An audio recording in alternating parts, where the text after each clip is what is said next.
তাকে ভাই বলার দৃশ্যটা আমার মনে হয় যে একটা গৌরবের বিষয়। অন্যরা কিভাবে দেখবেন আমি জানি না।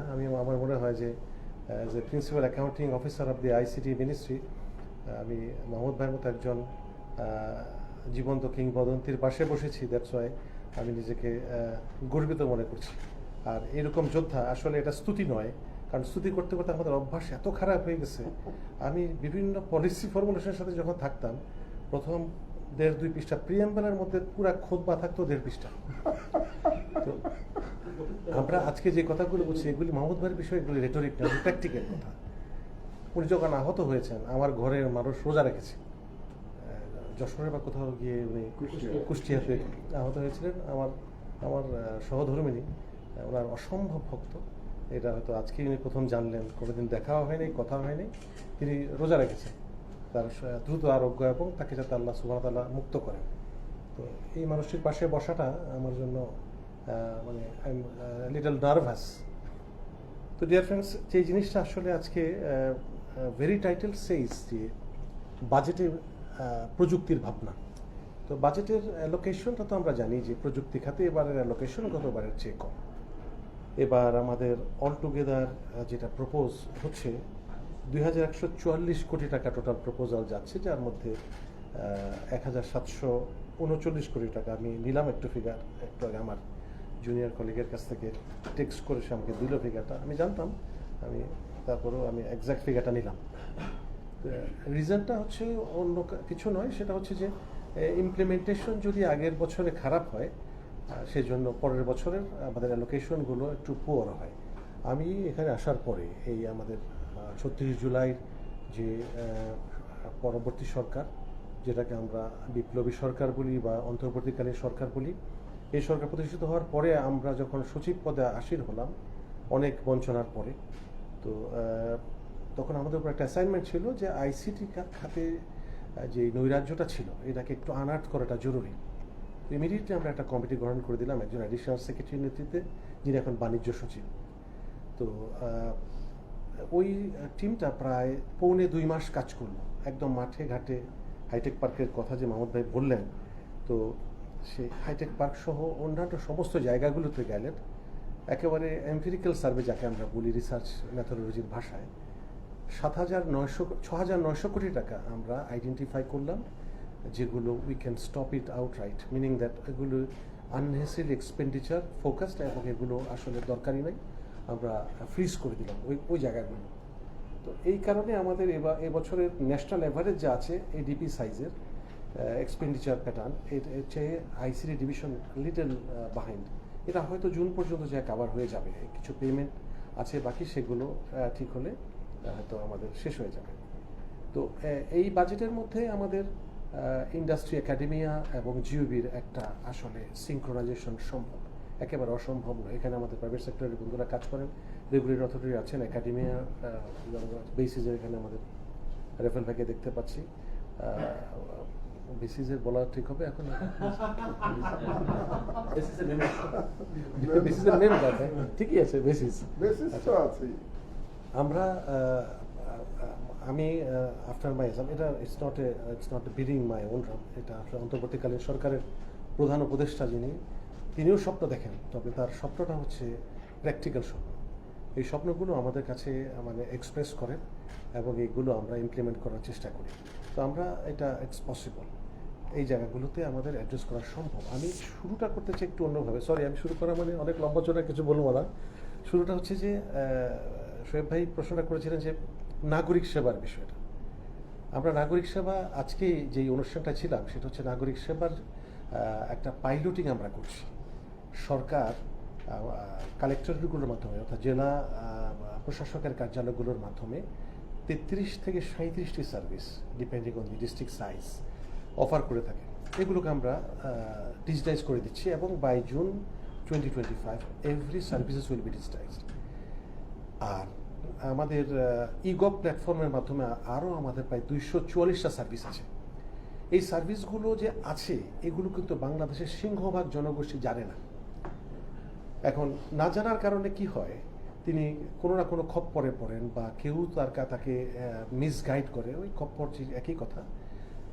আমরা এটাকে কিছু আউটলেট তৈরি করে দিচ্ছি। পাইলটিং হবে, মাননীয় প্রধান উপদেষ্টা সম্ভবত 26 তারিখে উদ্বোধন করবেন। উত্তরায় একটা সেন্টার উদ্বোধন করবে তিনি, অনলাইনে এখান থেকে যমুনা থেকে হয়তো করবেন। ওই জায়গায় কিছু লোক বসবেন, যে লোকদেরকে আজ আমরা 4 দিন ব্যাপী ট্রেন আপ করেছি, এবং ওই লোকগুলিকে বাছাই প্রক্রিয়াটাও খুব রিগরাস ছিল, যাতে প্রকৃত যারা কাজ করতে পারবে, মিনিমাম আইটি নলেজ আছে, তারা ওই জায়গায় যাবে। হার্ডওয়্যারগুলি ইনিশিয়ালি গভর্নমেন্ট দেবে, যেমন ল্যাপটপ দেবে উইথ তার থাম স্ক্যানার, তারপরে ফেস ডিটেক্টরের জন্য আমরা হয়তো আরও ডিভাইস দিব। আইরেশেরটা হয়তো এই মুহূর্তে থাকবে না, যাতে করে অন্তত পক্ষে 5টা service initially online GD, birth and death registration, passport, NBR taxation and ল্যান্ডের কিছু কার্যক্রম, এগুলোর প্রাথমিক কাজটা তিনি যে এই সার্ভিসটা সরকারের কাছ থেকে প্রাপ্য, এটা তিনি জানবেন এবং এখান থেকে তিনি তাকে একজন সহযোগিতা করবেন। এর বিনিময়ে একটা মূল্য আছে, হয়তো সেই ব্যক্তি যেহেতু একজন এন্টারপ্রেনিয়ার আমাদের সাথে কাজ করবেন, সেজন্য তার একটা ছোট একটা বিনিময় মূল্য আছে, যেটা হয়তো ওই রকমভাবে কারো খপ্পরে পড়লে যে পরিমাণ বিনিময় মূল্য দিতে হয় ওটা হয়তো দিতে হবে না। সো এইটা আমরা জুলাই অনওয়ার্ড আমরা রোল আউট করার চেষ্টা করব, এবং gradually within span of 2 years হয়তো এটা হয়ে যাবে। পরবর্তীতে নির্বাচিত সরকার সেটা তো একটা কম্পিটিশন স্টেজটা দেখবে। এটা একটা।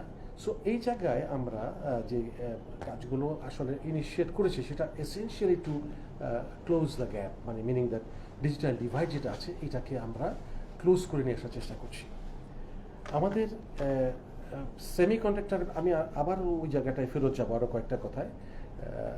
এর আগে আমি আমাদের আজকে সম্মানীয় সভাপতি মহোদয় যে বিষয়টি উত্থাপন করেছেন, এটা হয়তো আলোচনার মধ্যে ছিল, স্যারের কাছ থেকে জানলাম সেমিকন্ডাক্টর ডিজাইন, ফ্যাব্রিকেশন অ্যান্ড টেস্টিংয়ের যে ইস্যুসগুলো আছে। সেমিকন্ডাক্টরের একটা হাই পাওয়ার ন্যাশনাল কমিটি আছে, কমিটি আমি একজন মেম্বার, এনবিআরের চেয়ার মেম্বার আছে। এটাকে কনভিন করছে আমাদের বিডাবিজার সুযোগ্য চেয়ারম্যান আশিক চৌধুরী, এবং এই কমিটিটা ফর্ম হওয়ার পরে কিন্তু আমরা যথেষ্ট অ্যাক্টিভেটেড। 22 তারিখও একটা মিটিং আছে, দেশ বিদেশে যারা সেমিকন্ডাক্টরের সাথে জড়িত আছে। এখানে আমি জানি না এনায়েত ভাই আছেন কি না, এখানে থাকলে উল কাসেম এনায়েত ভাই উনি ওটার মেম্বার। তো আমরা যে জিনিসটা মানে will not remain within the design সেজ, কারণ এই জায়গায় একাডেমিয়ার কিছু রোল আছে, যে রোলগুলোকে এক্সপ্লোর করা হচ্ছে। আমাদের মন্ত্রণালয়ের সুযোগ্য বিশেষ সহকারী যিনি আছেন, জনাব ফয়েজ আহমদ তৈয়ব, উনি ইজ অলসো ফ্রম বুয়েট, এবং ওনাকে ফর দ্য ফার্স্ট টাইম আমি আমার 32 বছরের সরকারি চাকরি জীবনে আমি মন্ত্রী, প্রতিমন্ত্রী, উপমন্ত্রী, প্রধান উপদেষ্টা সরাসরি কাজ করেছি, ওটা তো হয় না, উপদেষ্টা এবং বিশেষ সহকারীর আন্ডারে কাজ করেছি, কিন্তু মাইক্রো লেভেলে কাজ করার মতো মানুষ এই প্রথমবার পেলাম, যিনি একেবারে নিচে নেমে ধরে ধরে কাজগুলো করেন। যেমন আমরা এই নাগরিক সেবার কাজগুলো এন্টায়ার ডিজাইনটা তিনি নিজে তৈরি করেছেন, and of course he has got the support from some এটাকে আমরা expert panel বলি, from IUT Buet and MIST and another one from Dhaka University Engineering Faculty যেটা আছে।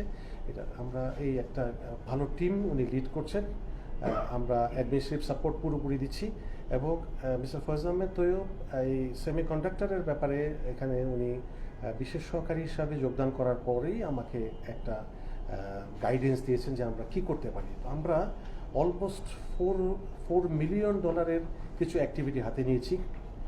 Enhancing digital government and economy প্রজেক্টের আওতায় কিছু কাজ আমরা হাতে নিয়েছি। এটা হয়তো first step of the semiconductor issues on the part of the government.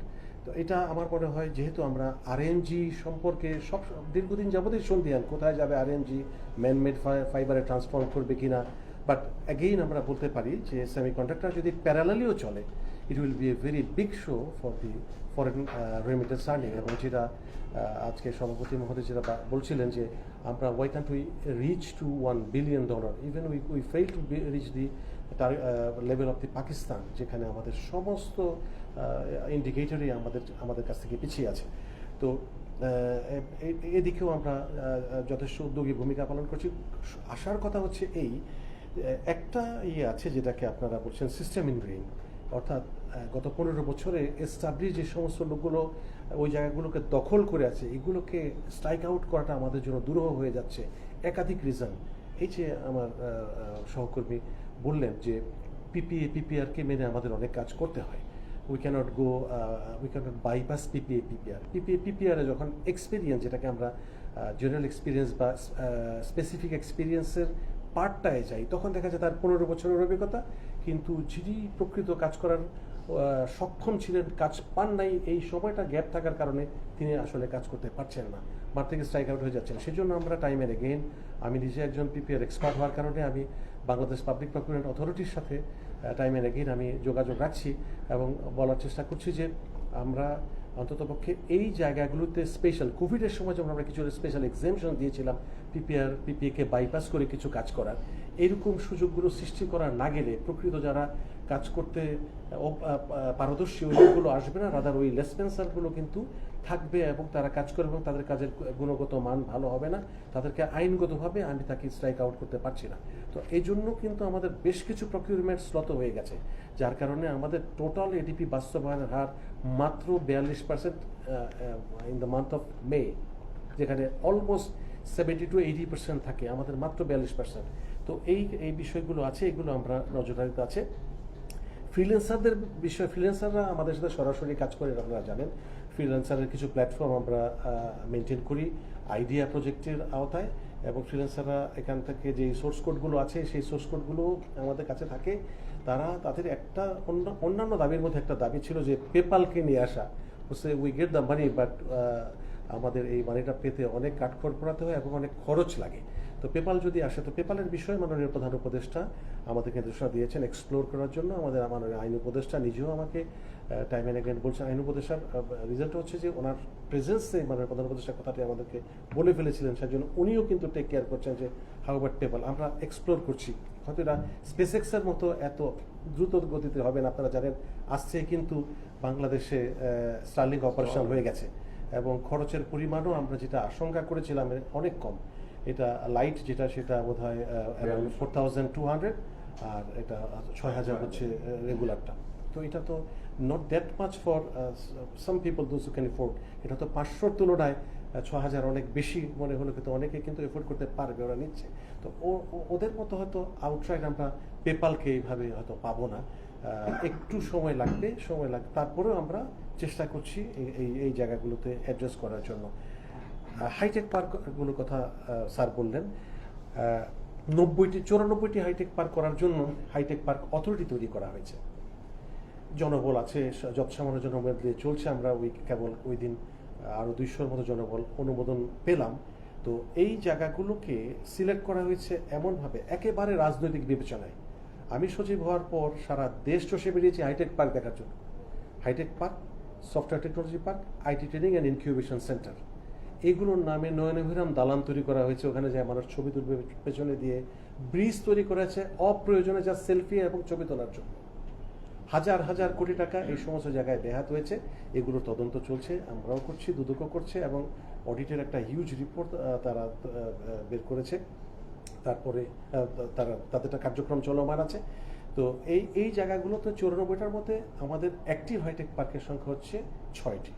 Kaliakair এবং রাজশাহী সবচেয়ে মানে অ্যাক্টিভলি কাজ করছে, যেখানে বিজনেস কেস আছে। তারপরেও কালিয়াকৈর আপনি দেখবেন প্রচুর জায়গা খালি পড়ে আছে, যেখানে সামিটের মতো প্রতিষ্ঠানকে বিপুল পরিমাণ জায়গা দিয়ে রাখা হয়েছে, but they are not working at all. অথচ যারা কালিয়াকৈরের মতো একটা ক্যাচি জায়গায় যারা জায়গা চাচ্ছে, তারা জায়গাগুলো পাচ্ছে না। এখানে স্যামসাং আছে, হুন্দাই আছে, স্যামসাং মোবাইল ফোন। এখানে এনইআইআর যে প্রবলেমটা আছে, আমাদের কোরিয়ানের হিজ এক্সেলেন্স অ্যাম্বাসেডার আমার সাথে দেখা করতে যেদিন আসছিল, দিন উনি এই কথাটাই বলে গেছেন যে আমার তৈরি মোবাইল ফোন তো বাজারজাত করা যাচ্ছে না, আনসোল্ড থেকে যাচ্ছে। ওই যে যেটা আমার বন্ধু কাস্টমসের যিনি আছেন, তিনি হয়তো বলবেন যে ওজন দিয়ে ইম্পোর্টের যে বিষয়টা, এটা থেকে এনবিআর এখন এটাকে অ্যাড্রেস করেছে। আব্দুর রহমান খান আমাদের একজন অনুজ সহকর্মী, অসম্ভব সিরিয়াস এই বিষয়টা, এবং ও বলে যে স্যার এটা আমরা অ্যাড্রেস করবই। এনইআইআর একদিকে চলবে, BTRC is responsible for that one, but at the same time এইভাবে যাতে বস্তাবন্দি করে 70% মোবাইল ফোন যেটা বাজারজাত হচ্ছে, যেটাকে আমরা লাগেজ বলি আর কি, চোরাই বলতে একটু খারাপ লাগে, এই জন্য আমরা লাগেজ বলি আর কি, লাগেজে যেগুলো আসে সেগুলো। তো এই জায়গাতে অ্যাড্রেস করা হচ্ছে। আমরা ইনভাইট করছি বিভিন্ন মোবাইল ইন্ডাস্ট্রিকে to come inside the hi tech park. আমাদের কিছু প্রাইভেট হাইটেক পার্ক আছে, যেমন আমাদের ড্যাফোডিলের বন্ধু আছেন, ড্যাফোডিলের একটা হাইটেক পার্ক ডিক্লেয়ার করা আছে, তারপরে আমাদের ওয়ালটনের একটা এরিয়াকে হাইটেক পার্ক ডিক্লেয়ার করা আছে, ALU বলে একটা প্রতিষ্ঠান আছে, ওদের একটা হাইটেক পার্ক ডিক্লেয়ার করা আছে, এরকম আরও অনেক আছে।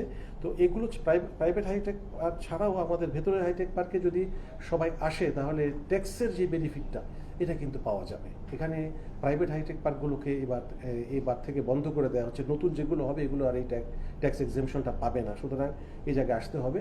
আর আমরা এখন যেটা এক্সপ্লোর করার চেষ্টা করছি, বিজনেস কেস যে জায়গাগুলোতে আছে ওই জায়গাগুলোকে যদি আমরা আইডেন্টিফাই করতে পারি, আমরা মানে একেবারে রাত দিন কাজ করে আইডেন্টিফাই করেছি কোনগুলোতে বিজনেস কেস আছে কোনগুলোতে নাই। যেগুলোতে বিজনেস কেস থাকবে না ওগুলোকে আমরা হ্যান্ড ওভার করে দিচ্ছি। যেমন পীরগঞ্জে একটা আছে, পীরগঞ্জেরটাকে আমরা বেগম রোকেয়া বিশ্ববিদ্যালয়ের কাছে হস্তান্তর করে দিচ্ছি। আমাদের মীর আমাদের আবু সাইদের বাড়ির খুব কাছে, আমি নিজে গেছি, তার কবর জিয়ারত করেছি।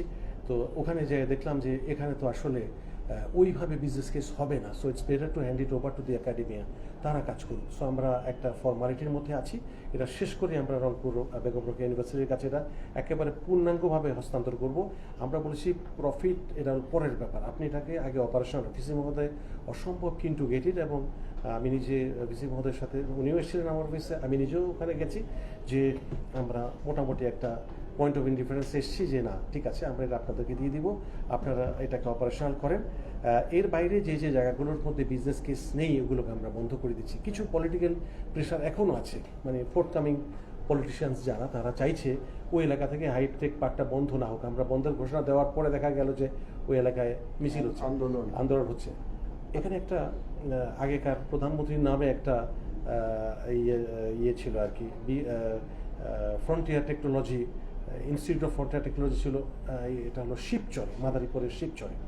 কিন্তু এমন একটা জায়গায় এই ল্যান্ডটা অ্যাকোয়ার করা হয়েছে, দুইটা কারণে আমি এটাকে আমার কাছে খারাপ লাগছে। একটা হচ্ছে নদীর ফ্লোটা বন্ধ হয়ে যাবে এখানে, যখন আমার ল্যান্ড অ্যাকোয়ার করা হয়েছে এমন জায়গায় যেখানে আসলে নদীর ফ্লোটা অবস্ট্রাক করছে। নদীর উপরে হিউজ ব্রিজের নিচে এখানে তো পানি টানি নাই, এই জায়গার মধ্যে বলে এইটা হচ্ছে জায়গা, এখানে প্রচুর মাটি টাটি ফেলে দেওয়া হয়েছে, প্রচুর কন্ট্রাক্টর নিয়োগ দেওয়া হয়েছে। কীভাবে নিয়োগ দেওয়া হয়েছে এটা আমরা জানি না, এখন ওরা পেমেন্টের জন্য ইয়ে করে। কিন্তু প্রকৃত যে মানুষগুলোর কাছ থেকে ল্যান্ডটা অ্যাকোয়ার করা হয়েছে সেই মানুষগুলোকে ল্যান্ড একুইজিশনের টাকা পয়সা দেওয়া হয়নি, টাকা কিন্তু জেলা প্রশাসকের কাছে অনেক আগেই দেওয়া হয়েছে। কারণ এখানে প্রকৃত যাদের ল্যান্ড, এর বাইরে অনেক লোক এসে এই ল্যান্ডের দাবিদার হয়ে কাগজপত্র সাবমিট করে ফেলেছে ডিসির কাছে। ডিসি বলে এখন স্যার আমি যদি দেই তাহলে তো প্রকৃত মানে ভুক্তভোগী যে সে তো পাবে না। এমন কবর একজন লোক এসে আমাকে বলছেন, আমি গেছিলাম পরে একেবারে মানববন্ধন, হিউম্যান চেইন। তো আমি বললাম যে তোমাদের কথাগুলো বলো একটু শুনি। বলে আমার দুইটা ছেলের একটা অসতি প্রবৃত্ত কবর আছে, এই কবর শুধু জায়গাটা নিয়ে গেছে কিন্তু সেই পয়সা আমাকে দেয় নাই। এরকম ঘটনাগুলো ঘটেছে। তো যাই হোক, এগুলো অ্যাড্রেস করা হচ্ছে। আর আরেকটা বিষয় যে এখন যে ডেভেলপমেন্ট পার্টনারের ফান্ডিংয়ে যে কাজগুলো আমাদের হচ্ছে এগুলোতে আসলে আগের চেয়ে, স্যার হয়তো অবগত আছেন, আগের চেয়ে কিন্তু কম। ওই যেটাকে আমরা কন্ডিশনালিটিস বলতাম, এটা কিন্তু আগের চেয়ে কম। এখন আমাদের কিন্তু অনেক বেশি স্বাধীনতা আছে, স্পেশালি ওয়ার্ল্ড ব্যাংক এবং এডিবির ফান্ডে যে কাজগুলো আমরা করি সেই কাজগুলোতে আমরা নিজেদের মতো করে প্রকিউরমেন্টগুলো করতে পারি। ইন্টারন্যাশনাল প্রকিউরমেন্টের ক্ষেত্রেও এই একই জিনিস প্রযোজ্য। শুধুমাত্র সার্ভিস প্রকিউরমেন্টের ক্ষেত্রে ওরা বলেছে যে তাদের ডকুমেন্টসগুলো ব্যবহার করতে হবে। এটাতে আসলে দর্শনীয় কিছু আমরা দেখি না, ওদের ডকুমেন্টসগুলো আমরা ব্যবহার করি। But development partners are very কিন to work with the interim government, কারণ তাদের আগে যেই মানে যন্ত্রণাটা ছিল এটা কিন্তু এই সময় নাই, যার কারণে আগের চেয়ে একটা বেটার পজিশনে এখন আছি। আরেকটা বিষয়ে এআই পলিসির নিয়ে আমরা কাজ করছি। এআই ইস্যুটা যেটা তুললেন সোহেল ভাই, সেটা হলো আমাদের এআই পলিসি নিয়ে আমরা কাজ করছি, একদম চূড়ান্ত পর্যায়ে আছে। আমরা 3টা কাজ করে ফেলেছি। একটা হচ্ছে আমাদের সিএসও, অলরেডি আপনারা জানেন পত্রপত্রিকা এসছে, আমাদের শো এসছে, সিএসও পাস হয়ে গেছে। সাইবার সেফটি অর্ডিন্যান্স এটা পাস হয়ে গেছে, এটা এখন গ্যাজেট নোটিফিকেশন হবে, মাননীয় প্রধান উপদেষ্টা দপ্তর আছে, এরপরে রাষ্ট্রপতি দরবারে যাবে, উনি সই স্বাক্ষর করে দিলে এটা গ্যাজেট নোটিফাইড হবে। এটার বেসিসে কিন্তু একটা দল নিষিদ্ধ হওয়ার পরে তাদের ওয়েবসাইটগুলো কিন্তু আমরা বন্ধ করার জন্য বিটিএসসিকে পত্র দিয়েছি। বিটিএসসি অ্যাকর্ডিংলি মেটা এবং অন্যান্য যে সমস্ত সামাজিক মাধ্যম আছে ওদের সাথে যোগাযোগ করছে। আমরা আরেকটা কাজ করে ফেলেছি, সেটা হচ্ছে যে পিডিপিও, পার্সোনাল ডাটা প্রোটেকশন অর্ডিন্যান্স। একটা তো হচ্ছে যে security is a must for anything and everything. Cyber space সবচেয়ে অনিরাপদ, এটা আসলে আমরা এখন খুব ভালোই বুঝতেছি, কারণ যেভাবে আমাদের মানে বাংলাদেশের ইতিহাসে এইরকম সাইবার হামলার শিকার সরকার এবং সরকার সমর্থক লোকজন কিন্তু আর ইতিপূর্বে আর কখনো হয় নাই। এটাকে আমরা কাউন্টার নেগেটিভ তৈরি করেও কিন্তু পারছি না। আমাদের যে এজেন্সিগুলো আছে এগুলো তো যার করার চেষ্টা করছে, আইসিটি ডিভিশনের উদ্যোগে fact checking and counter negative তৈরি করার জন্য কিন্তু আমরা কিছু আছে এজেন্সিকে আমরা নিয়োগ করেছি। তারা কন্টিনিউয়াসলি দিন রাত কাজ করছে, তারপরেও আমরা আসলে হিমশিম খাচ্ছি। তো এই বিষয়গুলোকে মাথায় রেখে কিন্তু আমরা পিডিপি ওটাকে ফাইনাল করছি, এবং আমাদের এআই পলিসি আমরা ইউনেস্কোর সহযোগিতায় আমরা এআই রেডিনেস অ্যাসেসমেন্ট মডেলটা তৈরি করে ফেলেছি, এবং বাই জুলাই ইনশাআল্লাহ আর্টিফিশিয়াল ইন্টেলিজেন্স পলিসিটা উইল বি অন বোর্ড। এবং এরপরে আমার মনে হয় বাদবাকি যে ইস্যুসগুলো আছে আমরা জিওবি, ইন্ডাস্ট্রি অ্যান্ড একাডেমিয়া, যেহেতু একটা খুব ভালো অ্যালাইনমেন্টে আছি আমরা, সুতরাং আমার মনে হয় ডেজ আর ভেরি ক্লোজ, যখন আমরা হয়তো আরও সহজে খুব ক্লোজলি একে অপরকে বুঝে কাজগুলো করতে পারবো, যেটা আসলে সরকারের উদ্যোগগুলোকে সফল করতে সাহায্য করবে। ফাইনালি আমি একটি কথা বলে স্যারের একটা কথা বলে আমি শেষ করব, সেটা হচ্ছে যে স্যার একটা কথা বলেছেন যে আমার দেশ যে উদ্যোগটা নিয়েছে এই উদ্যোগ ক্যান বি কন্টিনিউড।